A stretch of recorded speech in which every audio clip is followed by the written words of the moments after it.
taking a walk, giving a lecture, playing a musical instrument, reciting a literary work. Nothing seems out of the ordinary here. But have you ever thought about doing any of these in space? Chinese Taikonaut Wang Yaping has done them all. While fulfilling her duties as a deputy to the National People's Congress, she also manages to keep a decent work-life balance in space. So how exactly does she do it? And what's life like for an astronaut? Let's have a space link with Wan to find out. 由于正在空间站执行神舟13号任务，我不能参加全国两会。作为一名全国人大代表，我十分珍惜这份荣誉和信任。太空出差前，经常在训练间隙参加全国人大组织的调研走访，主动同基层官兵保持紧密联系，积极参加社会活动，为青年学子布置开学第一课，参加航天科普活动等等，竭力为航天事业代言，为科学人员发声，吸引更多人加入到航天强国、航天报国的梦想征途中。Thank you, Yaping. Yaping and two other male crew members, Zhai Zhigang and Ye Guangfu, were sent into China's space station core module Tianhe on October 16, 2021 for a 6-month stay. The trial has been in orbit for more than 140 days, with Wan setting a record for the most days in space by a Chinese taikonaut. From the moon to Mars, from unmanned planet roaming to manned space missions, China's space exploration has been helping unlock a deeper understanding of the universe. Last year saw new progress such as the construction of China's space station, the Tianwen-1 Mars mission, and the examination of lunar samples brought back by the Channel 5 probe. Let's talk to Dr. David Flannery of Queensland University of Technology and Austrian astrophysicist Gernot Romer to see their take on China's space exploration.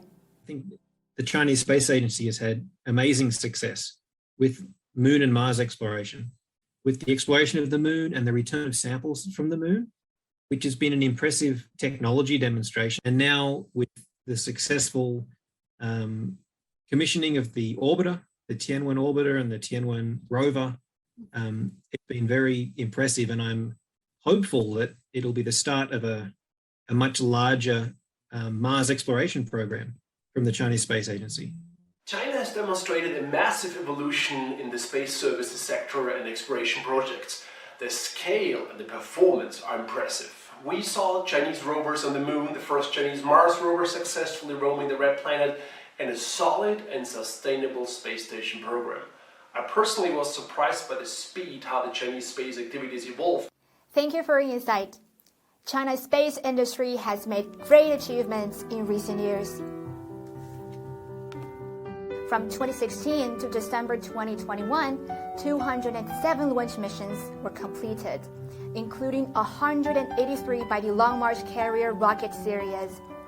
In September 2016, China launched its first space lab, Tiangong 2. In January 2019, its Channel 4 mission made the world's first ever soft landing on the far side of the Moon, which marks a milestone in humanity's lunar exploration. In June 2020, China launched the last satellite of the Beidou navigation satellite system, marking the completion of its own global navigation network. In May 2021, China landed its Mars probe Tianwen-1 on the red planet, ushering in a new chapter of China's deep space exploration. With such achievements and through ever-increasing support from both the government and society, experts expect Chinese researchers to make even greater breakthroughs and collaborate more with the international community. I think that they have, in China, you have a very dedicated and very highly qualified engineers and scientists that have been working on these missions for a long time. You also have a very strong political support for the space program, which I think is also important. And you have very skilled institutions in having the different technologies. And so I think that we will be able in the coming years to find ways to cooperate in order to explore better and do it together.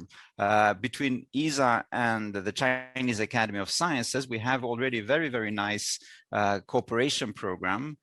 China released a white paper titled China Space Program, a 2021 perspective in January this year. For the first time, the white paper on China's space industry puts forward the concept of a community with a shared future for mankind in outer space. The white paper said China will work actively with other countries to carry out international space exchanges and cooperation, safeguard outer space security, and strive for long-term sustainability in activities related to outer space. This has been warmly welcomed by scientists. And I think that I think space cooperation is something which is very important because it also creates bridges. It creates bridges between Europe and China. We learn how to work together. I think this has a fantastic, I think it's a stabilizing effect also. We explore space together as humans, not only as individual countries. Hence, we need to ensure a harmonious cooperation and avoid a gold rush in space. You know, space offers almost unlimited resources when it comes to energy or to minerals, for instance, whilst offering a neutral platform for international collaboration. China's two sessions are in full swing now, and experts around the world are paying close attention. Where China's space industry is going?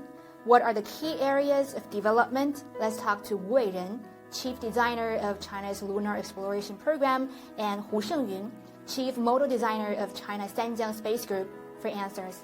那么深空探测在航天这里面应该说还是一个制高点，因此我们国家是大力的支持深空探测，所以最近呢，国家航天局、安徽省人民政府和中国科技大学联合成立了深空探测实验室。